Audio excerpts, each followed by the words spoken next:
আসসালামু আলাইকুম। জানিয়ে দেব এই মুহূর্তে হাতে পাওয়া সর্বশেষ ভয়ঙ্কর কিছু আন্তর্জাতিক আপডেট বাংলা সংবাদ। শুরুতেই থাকছে সংবাদ শিরোনাম। শুরুতেই জানিয়ে দিব সিরিয়ার সেনা সদর দপ্তরে ইসরায়েলের হামলা, বড় যুদ্ধের শঙ্কা। এরপর রয়েছে নেতানিয়াহু ও গ্যালান্টের বিরুদ্ধে মামলা বহাল। এখন শুনছিলেন সংবাদ শিরোনাম, এবার বিস্তারিত। প্রিয় দর্শক, আপনি যদি এই চ্যানেলে নতুন হয়ে থাকেন, ভিডিওটি দেখতে দেখতে চ্যানেলটি সাবস্ক্রাইব করে আমাদের সাথেই থাকুন। সিরিয়ার সেনা সদর দপ্তরে ইসরায়েলের হামলা, বড় যুদ্ধের শঙ্কা। সিরিয়ার রাজধানী দামেস্কে সিরীয় সামরিক সদর দপ্তর ও প্রেসিডেন্ট প্রাসাদের নিকটবর্তী এলাকায় ভয়াবহ হামলা চালিয়েছে ইসরায়েল। সিরিয়ার দক্ষিণাঞ্চলীয় সুইদা শহরে দ্রুজ যোদ্ধাদের সঙ্গে সরকারি বাহিনীর চলমান সংঘর্ষের পরিপ্রেক্ষিতে এই হামলা চালানো হয়, যা অঞ্চলটির নিরাপত্তা পরিস্থিতিকে আরও অস্থিতিশীল করে তুলেছে।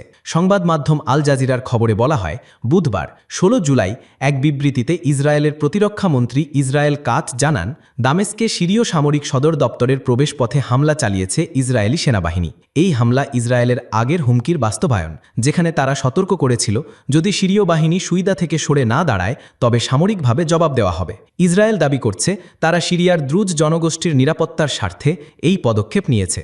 উল্লেখ্য, সুইদা শহরটি সিরিয়ার দ্রুজ সম্প্রদায়ের অন্যতম ঘাঁটি এবং বর্তমানে সেখানে সিরীয় সরকারি বাহিনীর সঙ্গে দ্রুজ যোদ্ধাদের ভয়াবহ সংঘর্ষ চলছে। মঙ্গলবার একপাক্ষিকভাবে ঘোষিত যুদ্ধবিরতি কয়েক ঘণ্টার মধ্যেই ভেঙে যায়, যার ফলে পরিস্থিতি ফের উত্তপ্ত হয়ে ওঠে। দামেস্কে থেকে আল জাজিরার প্রতিবেদক ওসামা বিন জাভেদ জানান, তিনি নিজ চোখে সিরিয়ার প্রতিরক্ষা মন্ত্রণালয়ের সদর দপ্তরের সামনের ও পেছনের অংশে দুটি ড্রোন হামলা দেখেছেন। শহরের আকাশে এখনও ড্রোন চক্কর দিচ্ছে এবং সিরীয় প্রতিরক্ষা বাহিনীর পক্ষ থেকে গুলির শব্দ শোনা যাচ্ছে, যা সম্ভবত ড্রোন প্রতিরোধে চালানো হচ্ছে। তিনি বলেন, এই হামলা স্পষ্টভাবে দেখাচ্ছে যে পরিস্থিতি দ্রুত খারাপের দিকে যাচ্ছে। এবার হামলা পৌঁছে গেছে দামেস্কের হৃদয়ে। প্রতি মুহূর্তে উত্তেজনা বাড়ছে, সংঘাত বাড়ার আশঙ্কা দেখা যাচ্ছে।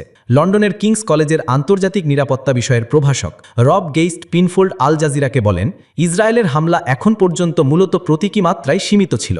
তারা সচেতনভাবেই খোলা জায়গায় বা প্রতিরক্ষা একাডেমির সীমান্তবর্তী এলাকায় আঘাত হেনেছে, মূল কাঠামো ধ্বংস বা ব্যাপক হতাহত করার উদ্দেশ্যে নয়। তবে তিনি সতর্ক করে বলেন, সুইদায় ঠিক এইভাবে হামলা শুরু হয়েছিল, যা পরে ভয়াবহ রূপ নেয় এবং বহু প্রাণহানি ঘটে। তিনি আশঙ্কা প্রকাশ করে বলেন, দামেস্কে এই হামলা হতে পারে বড় ধরনের আগ্রাসনের সূচনা মাত্র।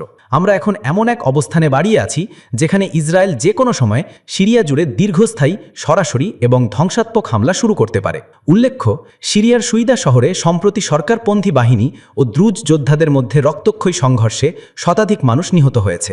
সংঘর্ষের সূত্রপাত দুই পক্ষের অপহরণ ও দখল পাল্টা দখলের মাধ্যমে, যার ফলে যুদ্ধবিরতি স্থায়ী হয়নি। পরিস্থিতির উত্তাপে এখন সিরিয়ার অভ্যন্তর ও সীমান্তে নতুন করে সংঘাত ছড়িয়ে পড়ার আশঙ্কা দেখা দিয়েছে। বিশ্লেষকরা বলছেন, ইসরায়েলের এই হামলা মধ্যপ্রাচ্যের আরও বড় সংঘাতের পূর্বাভাস। নেতানিয়াহু ও গ্যালান্টের বিরুদ্ধে মামলা বহাল। আন্তর্জাতিক অপরাধ আদালত আইসিসি ইসরায়েলের প্রধানমন্ত্রী বেনিয়ামিন নেতানিয়াহু ও সাবেক প্রতিরক্ষা মন্ত্রী ইয়োয়াফ গ্যালান্টের বিরুদ্ধে জারিকৃত গ্রেপ্তারি পরোয়ানা বাতিলের আবেদন খারিজ করে দিয়েছে। খবর সাফক নিউজের। আইসিসির এক বিবৃতিতে জানানো হয়, ইসরায়েল এই দুটি পরোয়ানা বাতিলের পাশাপাশি ফিলিস্তিনি ভূখণ্ডে সংগঠিত কথিত যুদ্ধাপরাধ সংক্রান্ত পুরো তদন্ত প্রক্রিয়া স্থগিতের আবেদন করেছিল। তবে আদালত সেই আবেদনও গ্রহণ করেনি।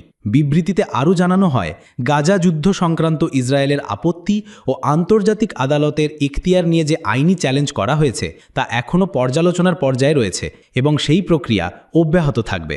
এর আগে আইসিসি গাজায় সংঘটিত কথিত যুদ্ধাপরাধের অভিযোগে ইসরায়েলের প্রধানমন্ত্রী বেনিয়ামিন নেতানিয়াহু এবং সাবেক প্রতিরক্ষামন্ত্রী ইয়োয়াফ গ্যালান্টের বিরুদ্ধে গ্রেপ্তারি পরোয়ানা জারি করে।